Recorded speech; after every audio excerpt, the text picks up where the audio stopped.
I spent the night at my cousin's home, and to my surprise, her son entered unexpectedly. My cousin, Laura, often remarked that her house possessed a character all its own. Not in a ghostly, eerie fashion, but rather in a way that feels familiar, a touch disordered, and ultimately soothing. It was the sort of dwelling where one could shed their footwear, settle into a well-worn armchair that had undoubtedly experienced more vibrant times, and simply exhale. That is precisely what I required. At 52, life had presented its share of unexpected challenges, a divorce that, while amicable, still left a lingering emptiness, and the children, now grown and gone, had rendered the once vibrant nest unsettlingly silent. As soon as Laura extended her invitation for a weekend stay while she and her husband, Mark, embarked on their anniversary getaway, I swiftly packed my overnight bag, barely allowing her to complete her sentence. The residence sat comfortably on a serene, tree-draped avenue, in a section of the town that seemed to exist in a realm far removed from my own pristine suburban enclave. The atmosphere here felt distinct, laden with the fragrance of blossoming jasmine and the crispness of freshly mown grass. Within the space, the comforting, joyful disarray of Laura's existence welcomed me as if I were reuniting with a cherished companion. Along the hallway, framed photographs of her two boys captured moments from their gap-toothed grins to their college graduations. Her youngest, Caleb, remained in college, a detail that consistently stirred a twinge of envy within me for the vibrant life still unfolding around her. My home resembled a museum, a testament to a life that had once flourished within its walls. The initial evening unfolded in a serene embrace of solitude, a blissful retreat from the world. As I wandered through Laura's garden, a vibrant tapestry of blossoms and wild herbs, I eventually found my way to the porch swing, where I nestled in with a refreshing glass of iced tea and a book that had long awaited my attention. The sun sank beneath the horizon, casting the sky in shades of orange and purple, and for the first time in ages, a profound sense of tranquility enveloped me. Laura had left a lasagna in the fridge, and I found myself devouring it at the kitchen counter, experiencing an odd sense of liberation in the uncomplicated choice of not needing to lay a table for one. Later, nestled under a warm Afghan on the sofa, I perused old photo albums, embarking on a nostalgic voyage through our intertwined childhoods. Silence enveloped the house, punctuated only by the soft hum of the refrigerator and the sporadic creak of the aged floorboards. The silence enveloped me like a warm embrace, a stark contrast to the hollow quiet I had grown accustomed to. A wave of gratitude washed over me for Laura and the sanctuary she had provided. At last, I found myself in the guest room, a snug retreat nestled at the rear of the house, offering a serene view of the garden. The bed was draped in a lovingly crafted quilt, while the fragrance of lavender lingered softly in the atmosphere. As I surrendered to slumber, a tranquility enveloped me, aided by the soft serenade of crickets performing their nightly symphony just beyond my window. It was surely well beyond the stroke of midnight when I was roused from my slumber. It wasn't a cacophony, but rather a delicate alteration in the very essence of the home's ambience. A gentle thump echoed from below, succeeded by the subtle sound of a door clicking shut. Initially, my mind drifted to Laura and Mark. It was possible they might return sooner than expected. Yet, I soon detected the sound of footsteps ascending the stairs, deliberate and unhurried, unlike the frantic pace of someone coming back home. A shiver of apprehension coursed through my being. In the end, solitude enveloped me within the confines of the house. I propped myself up in bed, my heart racing with a heightened rhythm. The footsteps came to a halt just beyond my door. I inhaled deeply, my senses heightened in the enveloping shadows. At that moment, the doorknob commenced its slow, tentative rotation. A whirlwind of frantic scenarios surged through my mind. A trespasser? A neighbor in distress? The door groaned as it opened, revealing a tall figure that occupied the doorway, illuminated by the faint glow of the hallway behind. My breath caught in my throat. He stood tall, towering over my recollections from the Christmas card snapshots. The gentle illumination from the hallway draped his face in a tapestry of shadows. Yet, I could discern the unmistakable dark, curly hair and the determined set of his jaw, reminiscent of his father's. He remained oblivious to my presence, his eyes fixed on the ground, as though he were striving to blend into the silence around him. With a tentative footfall, he entered the room, revealing a duffel bag clutched in his grasp. In that moment, it dawned on me that he had returned from college for the weekend, blissfully ignorant of the fact that his parents' guest room was already taken. My initial fear transformed into a surge of an indescribable sensation, something elusive and ungraspable. A peculiar blend of astonishment washed over me, accompanied by a sharp, vivid realization of my own existence within this close-knit family setting. At last, he raised his gaze, and our eyes locked in the soft shadows of the dimly lit room. I observed the sudden spark of recognition in his eyes, quickly followed by a wave of embarrassment that the shadows failed to conceal. "Aunt Margaret," he murmured, his voice a rich, gravelly tone that resonated deeper than I had anticipated. "What brings you to this place?" Initially, my voice felt somewhat unsteady. "Caleb, you nearly gave me a heart attack." I aimed for a playful tone, yet my heart continued to flutter softly against my ribs. A gradual smile unfurled on his lips, a delightful, crooked grin that brought to mind a younger version of Caleb, the one who would trail behind me like a shadow at family gatherings. "I apologize," he said, stepping back as if to create some distance between us. "I was unaware that anyone else was present. My parents kept it from me. They embarked on a quaint journey," I elaborated, tugging the quilt up a notch. "This weekend, I find myself entrusted with the care of a home, a temporary guardian of its quiet spaces." He nodded, remaining in the doorway, a portrait of youthful vitality even in his quietude. Clad in a modest t-shirt and jeans, I couldn't help but notice the remarkable transformation he had undergone into adulthood. The slender youth etched in my recollections had transformed into a young man, his broad shoulders and understated confidence marking a striking evolution. "Well," he remarked, a trace of amusement dancing in his voice, "this is rather awkward." A soft chuckle escaped my lips, a heartfelt sound that eased the tension in the room, if only slightly. He adjusted his stance, and the duffel bag he clutched thudded gently against the doorframe. "I intended to settle in for the night here. Did I have an early class on Monday, and I prefer not to make the long drive back Markero." "Certainly," I replied swiftly. "This is indeed your room, after all." I began to let my legs dangle over the edge of the bed. "The sofa is within my grasp." "No, no," he exclaimed at once, moving into the room with determination. "Do refrain from being foolish. The sofa is something I can take. I have pondered it endlessly." We lingered for a moment, caught in an unusual standoff beneath the cloak of night. The atmosphere was laden with a tacit courtesy, a collective awareness of the unforeseen nature of the circumstances. Yet beneath the surface, I sensed another layer, a connection, a spark of something both known and refreshingly novel. It was in the depth of his gaze, perceiving me not merely as his aunt, but as an individual, a woman in her own right. In that fleeting instant, I caught a glimpse of my younger self mirrored in his gaze, a poignant reminder of an era brimming with endless possibilities. "Let me share something with you," I remarked, as a sudden notion took shape in my thoughts. "The bed is spacious enough for two, provided that snoring is kept at bay." A look of astonishment transformed his face into a youthful, radiant smile. "Agreed. However, I cannot guarantee anything." He set his duffel bag down by the door and made his way to the opposite side of the bed. As he settled into the chair, the mattress sagged beneath him, and I became acutely aware of how close he was. The aroma of him, a crisp, manly fragrance of soap intertwined with an essence distinctly his, enveloped the intimate space that separated us. I moved aside, creating space for him, my heart performing a gentle dance, free from the grip of fear. He was merely a boy, I reminded myself, the son of my cousin. Yet, within the serene embrace of that moonlit chamber, he sensed he was something far greater.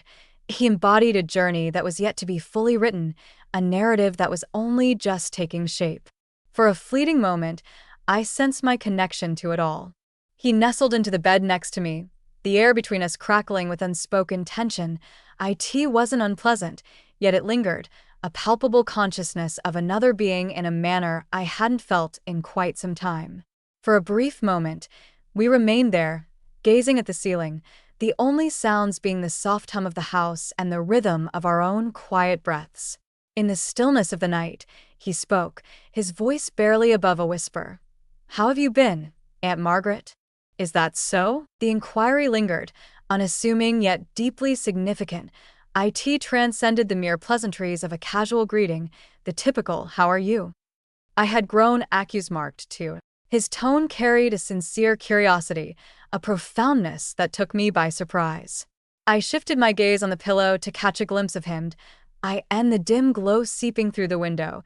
His face revealed a look of deep sincerity. "I've been all right," I confessed, the term evoking a sense of inadequacy. "Life has taken on a certain stillness of late."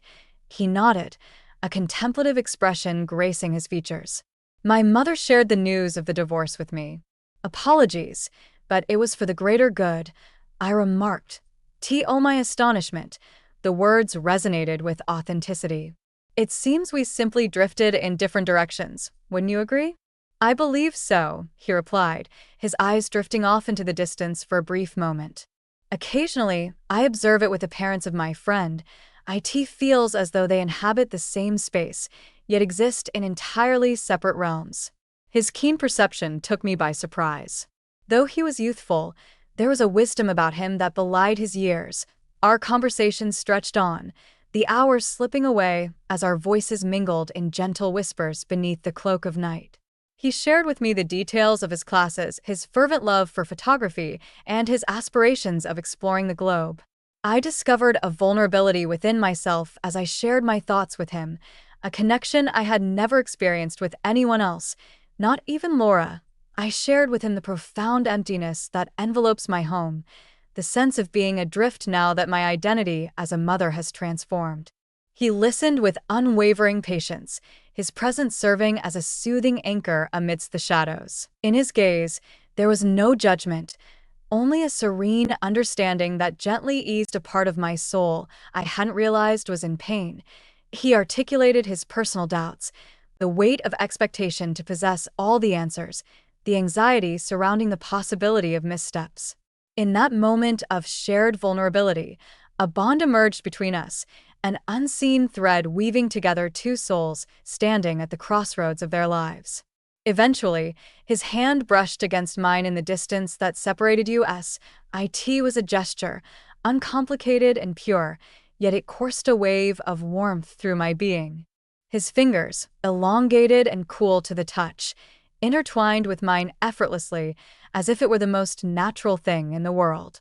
It lacked the flair of romance, yet it was profoundly intimate, a wordless recognition of the bond we had crafted in the stillness of a night.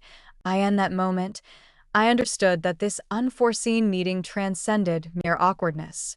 It was a token, a gentle nudge that life still had the capacity for unexpected wonders, that fresh bonds could blossom in the most unforeseen corners. A soft whisper from the cosmos, urging me to realize that my narrative was far from complete, that there remained pages yet to be filled. As the initial whispers of dawn began to brighten the horizon, our dialogue faded into a serene stillness. He continued to hold my hand, his thumbs softly caressing the back of mine. A deep tranquility enveloped me, a satisfaction that had eluded my existence for far too long. "You know," he said, his voice heavy with the remnants of slumber, "Margaret, you transcend the role of aunt. You embody a truly remarkable spirit." A smile graced my lips. "You're quite impressive in your own right, Caleb." He gently squeezed my hand before withdrawing, turning onto his side, presenting his back to me. As he surrendered to slumber, I observed the soft undulation of his shoulders, a serene rhythm in the quiet of the night. I lingered in wakefulness a bit longer, as the initial beams of the morning sun poured a golden light into the room.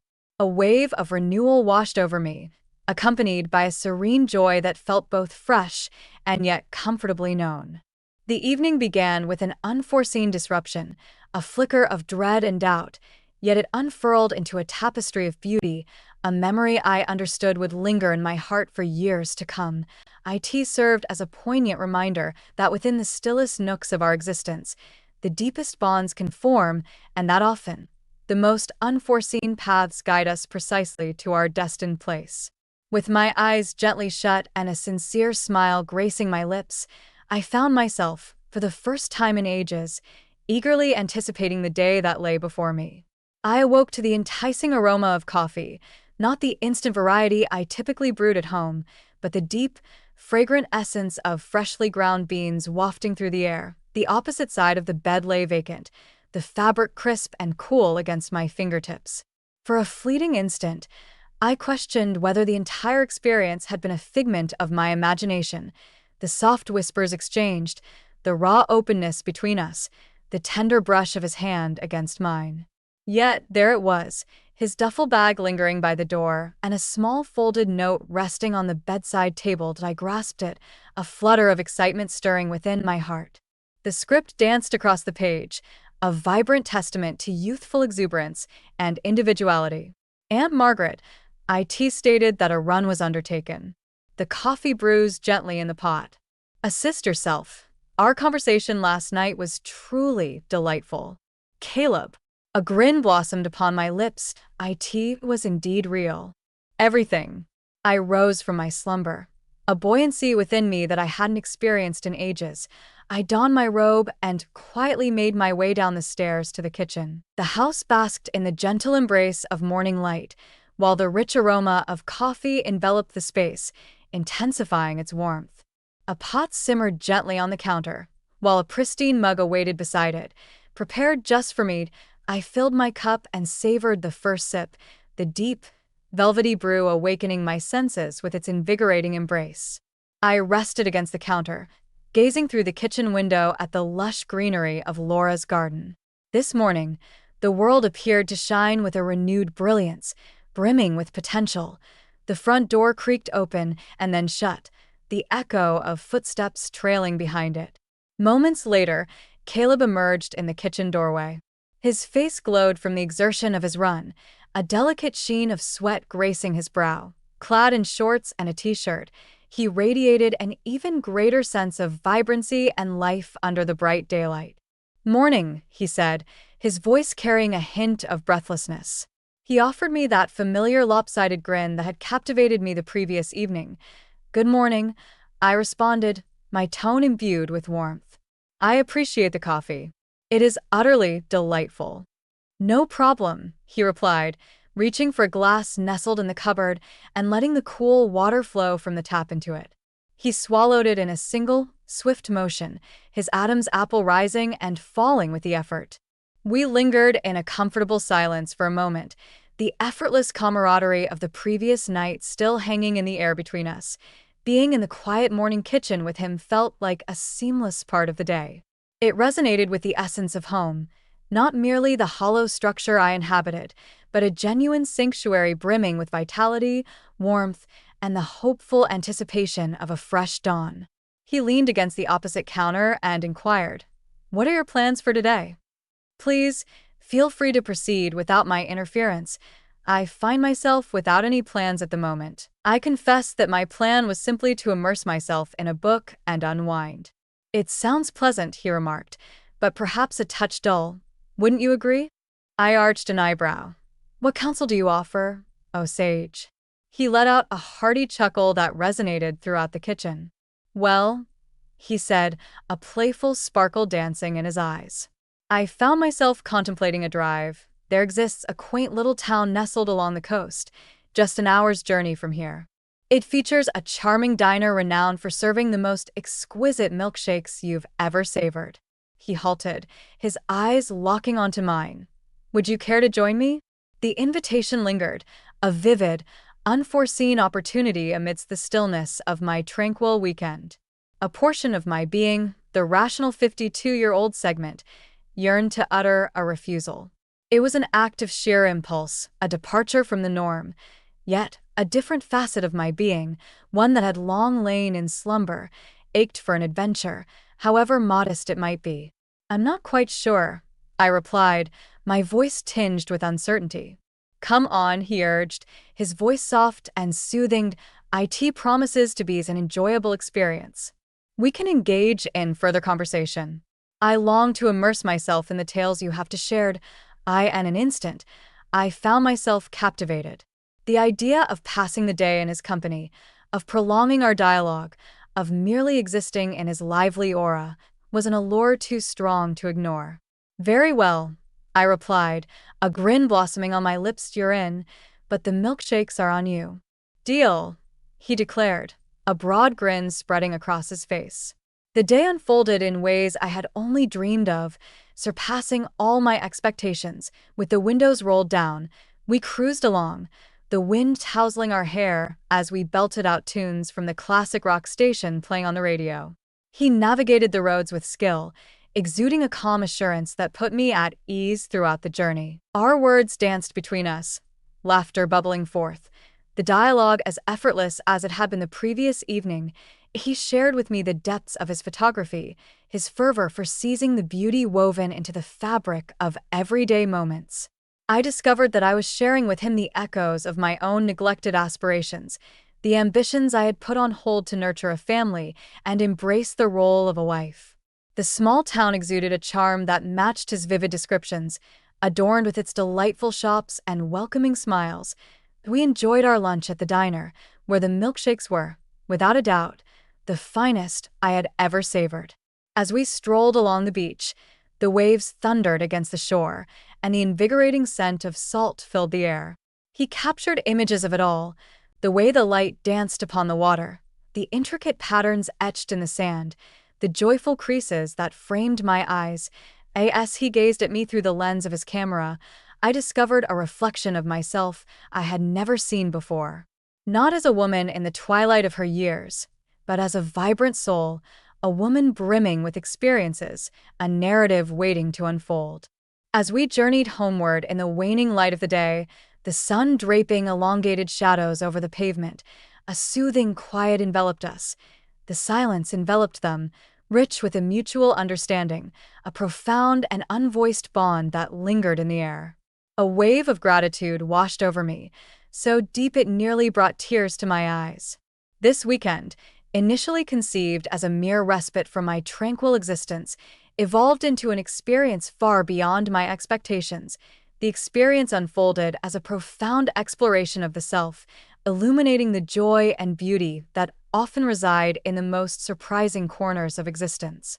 It was entirely due to the boy beside me, the one with the ancient spirit and the crooked smile, who had entered my world in the most unforeseen manner. Upon our return to the house, the sun dipped low on the horizon, casting the sky in a breathtaking tapestry of fiery oranges and reds. We lingered on the porch, captivated by the slow retreat of colors, both reluctant to let the day slip away. "Thank you, Caleb," I murmured, my voice gentle, "for today, for everything." He faced me, his demeanor grave. "Thank you, and Margaret," he said, his voice trembling slightly. I truly needed this. In that instant, clarity washed over me. We had each wandered, adrift in our own unique ways, and discovering one another, we unearthed a fragment of our own essence. The weekend was drawing to a close, yet I felt certain that the bond we had forged would endure for eternity. It was a connection crafted in the serene embrace of the night, a connection built on mutual respect and a collective voyage of self-discovery. I lingered in that moment, observing the final whispers of sunlight sinking beneath the horizon. I realized that my narrative was just beginning.